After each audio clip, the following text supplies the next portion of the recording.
ডাক জীবন বীমার প্রিমিয়াম বা কিস্তি জমা দিতে এখন আর সশরীরে ডাকঘরে গিয়ে লাইনে দাঁড়িয়ে থাকতে হবে না। গ্রাহকরা এখন ঘরে বসে মোবাইল আর্থিক সেবা নগদের মাধ্যমে এই টাকা জমা দিতে পারবেন। বুধবার রাজধানীর আগারগাঁ বাংলাদেশ ডাক বিভাগের সঙ্গে এ বিষয়ে একটি চুক্তি সম্পূর্ণ করেছে মোবাইল আর্থিক সেবা নগদ। এই চুক্তির আওতায় ডাক জীবন বীমার আওতায় যতগুলো পলিসি আছে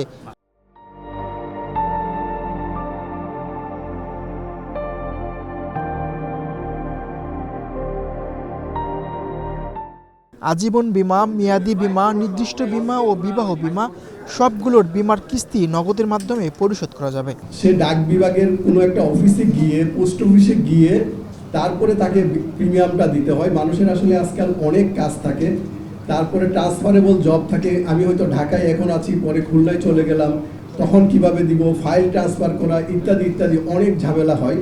তারপরে আমাকে পোস্ট অফিসে যাওয়ার জন্য যে খরচ, কর্মঘণ্টা, যানজট, কোনো কিছুই আমাকে আর কিন্তু আটকাতে পারবে না এই প্রিমিয়াম দেওয়ার জন্য। এটা একটা বিশাল সুযোগ হলো বলে আমি মনে করি। ডাক জীবন বীমা দেশের সাধারণ মানুষের আর্থিক নিরাপত্তার একটি নির্ভরযোগ্য মাধ্যম।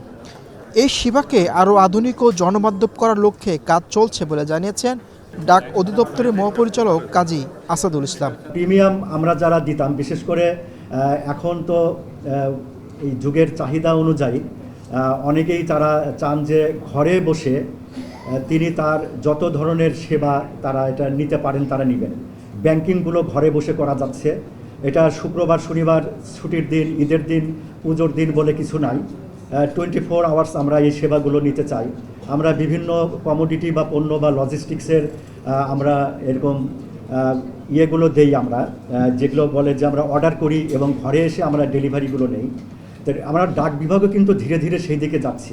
গ্রাহকরা তাদের নগদ অ্যাপের বিল পে অপশনে গিয়ে ডাক জীবন বীমা নির্বাচন করে পলিসি নাম্বার ও প্রয়োজনীয় তথ্য দিলে কিস্তি পরিশোধ করতে পারবেন।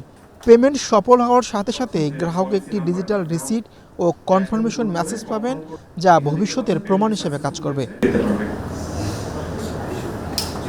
মিরুষণ সরকার, বাংলাদেশ প্রতিদিন। Thank you, sir.